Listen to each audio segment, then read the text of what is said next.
Hello, it's Kim, And I'm Denise. and we are It's Real. Join us as we bring the Bible to life.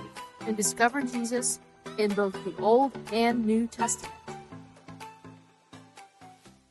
Hello, I'm Kim. And I'm Denise. And this is It's Real. Yes, it is. Ooh, bless Miss Hagar. It's getting real for her. Bless her heart. Yes. So Abraham rose early in the morning. We're looking at Genesis 21, starting in verse 14. And took bread and skin of water, and putting it on her shoulder, he gave it and the boy to Hagar and sent her away. She then departed and wandered into the wilderness of Beersheba. And the water in the skin was used up, and she placed the boy under the shrubs. Then she went and sat down across from him at a distance, at about a bow shot, where she said to herself, "Let me not see the death of the boy." And then she sat opposite him and lifted her voice and wept. And God heard the voice of the lad. Then the angel of God called to Hagar out of heaven and said to her, "What ails you, Hagar? Fear not, for God has heard the voice of the lad where he is. Arise, lift up the lad and hold him with your hand, for I will make him a great nation." Then God opened her eyes, and she saw a well of water. And she went and filled the skin with water and gave the lad a drink. So God was with the lad, and he grew and dwelt in the wilderness and became an archer. He dwelt in the wilderness of Paran, and his mother took a wife for him from the land of Egypt. And it came to pass at that time that Abimelech and Phicol, the commander of the army, spoke to Abraham, saying, "God is with you in all that you do. Now therefore swear to me by God that you will not deal falsely with me, with my offspring, or with my posterity, but that according to the kindness that I have done to you, you will do to me and to the land in which you have dwelt." And Abraham said, "I will swear." Then Abraham rebuked Abimelech because of a well of water which Abimelech's servants had seized. And Abimelech said, "I do not know who has done this thing. You did not tell me, nor had I heard of it until today." So Abraham took sheep and oxen and gave them to Abimelech, and the two of them made a covenant. And Abraham set 7 ewe lambs of the flock by themselves. Then Abimelech asked Abraham, "What is the meaning of these 7 ewe lambs which you have set by themselves?" And he said, "You will take these 7 ewe lambs from my hand, that they may be my witness that I have dug this well." Therefore he called that place Beersheba, because the two of them swore an oath there. Thus they made a covenant at Beersheba. So Abimelech arose with Phicol, the commander of his army, and they returned to the land of the Philistines. Then Abraham planted a tamarisk tree in Beersheba, and there called on the name of the Lord, the everlasting God. And Abraham stayed in the land of the Philistines many days. Wow. All right, so it seems like 2 completely different things happening. Yes, it does. But that's the way life goes, right? That's how it goes, for certain. You know, we see, starts off with Abraham is giving Hagar, Ishmael. Go off, you're on your own. She runs out of water. Probably pretty quickly. Yes. Well, they only make it to Beersheba. Mm-hmm. And the boy's already laid out. We're talking about desert. Yep. And he's laid out. She's sitting with her back to him, and She doesn't want to see him die. she doesn't want to see him die. I don't blame her. You know, and it's such a sad picture of how Abraham and Sarah's sin was passed on to their children, Abraham's child. That's right. So, you know, if the Lord does say, and we see it all the time in families, how generations, they pay for the sins of their fathers. That's right. If we look in Numbers, It's Numbers 14:18. I have it here. The Lord is long-suffering and abundant in mercy, forgiving iniquity and transgression, but he by no means clears the guilty, visiting the iniquity of the fathers on the children to the third and fourth generation. So, we are not responsible for the sins of our fathers, but we pay the consequences. And you can see it in families everywhere. And my family, your family, whatever it is. And these consequences, they can be good. If you have a great heritage of faith and following Jesus, you see the consequences, and they're good. And if you have families that are filled with addiction, trauma, it goes abuse, down through those family lines. Yep, it sure does. It sure does. But you can also be one to break those generational lines. That's right, and many people have. Through Jesus, finding him, and he is faithful to allowing heal. him to heal. It's hard work. It's hard work to recognize what those characteristics are, what those things are in your family, to recognize them in your own life, admit it, repent, forgive. Yes. Forgiveness is huge. Forgiveness is the first step. Releasing people from judgment. That's right. And then doing something different. Yeah. It's hard work. It is hard work. But it's worth it because you know how all of that has affected you. Oh my gosh, does that bring you peace? Yes. And now you have stopped it, and all of those that follow will reap the benefit. Yes. Yes. It's powerful. Whew. So in verse 17, we notice that God hears. But what does he hear? It's not Hagar's crying. He hears the boy. He hears the lad. He says, I hear him crying. And then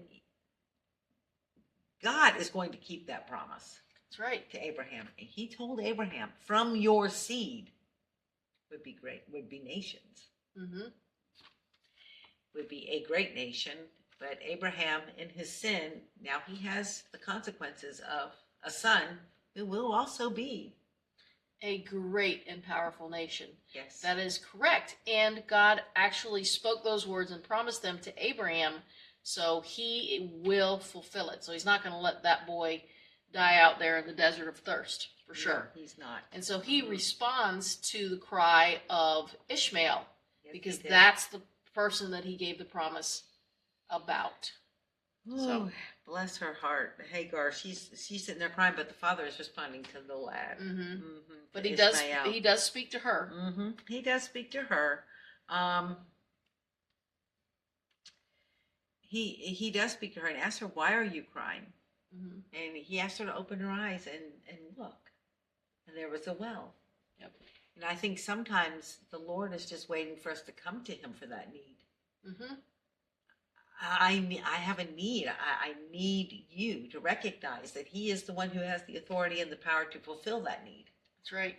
And he makes a way. And he does make a way. And so what happens when he does open her eyes? She sees the well. She sees it. And she goes and she fills the water skins and gives it to Ishmael. And she gives it to Ishmael. And he grew and he becomes a great archer. He got this. He learned the skill. He got good at it. He's probably taking down small game there in the desert. Yes, he is. That's right. No rabbit was They're safe from hungry. him. That's right.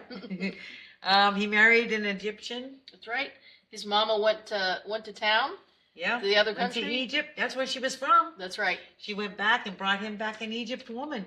And we're not going to see the end of Ishmael just yet.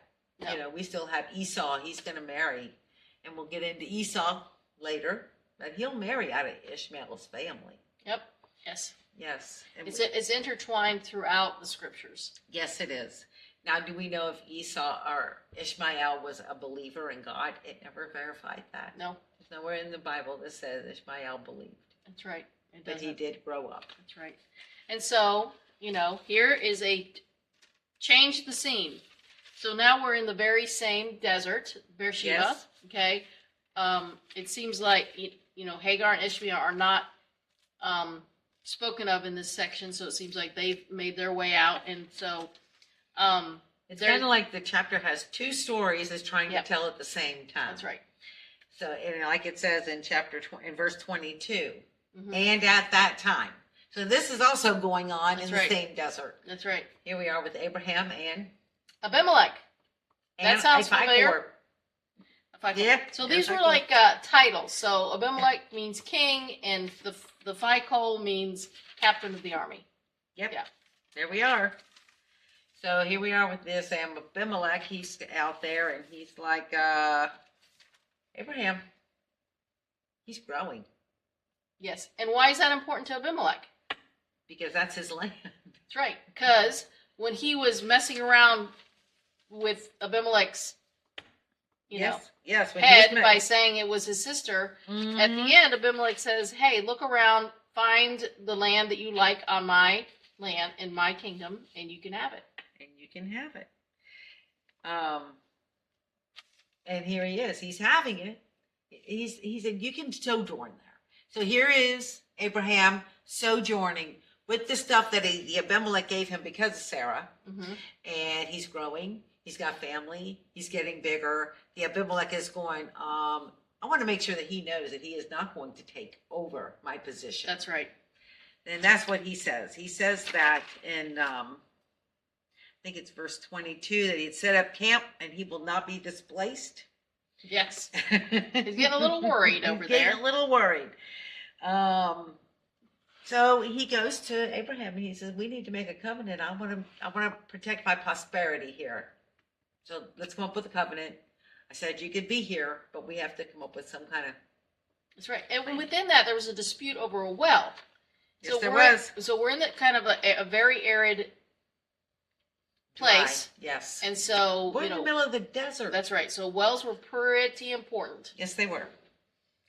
And Abraham tells him, your people have taken my well.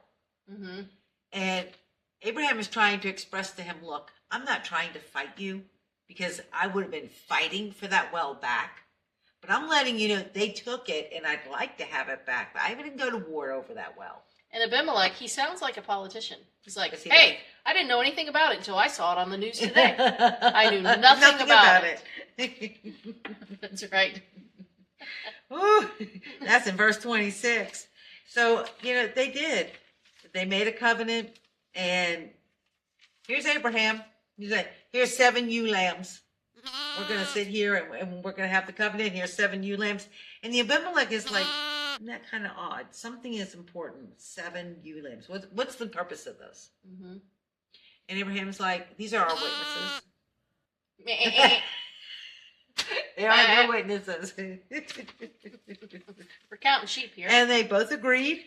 And the Abimelech and the Phicol returned to the land of the Philistines.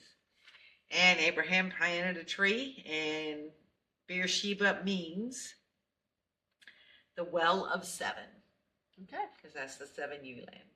All right. So he went off on his way. And Abraham sojourned in the land of the Philistines, which we will hear again later. For many days. That's right. So that is chapter 21. Right. And we will see y'all next week. All right. Bye-bye. If you want to know if it's real, then admit you're a sinner. Romans 3:10. As it is written, there is none righteous, no, not one. And as it is written in Romans 3:23, for all have sinned and fall short of the glory of God. Believe that Jesus is Lord. Romans 10:9-10. Because if you confess with your mouth that Jesus is Lord and believe in your heart that God raised him from the dead, you will be saved. And call upon the name of the Lord. Romans 10:13. For whoever calls in the name of the Lord shall be saved. If you enjoyed this episode, like, subscribe, and share. You can contact us at contactitisreal@gmail.com.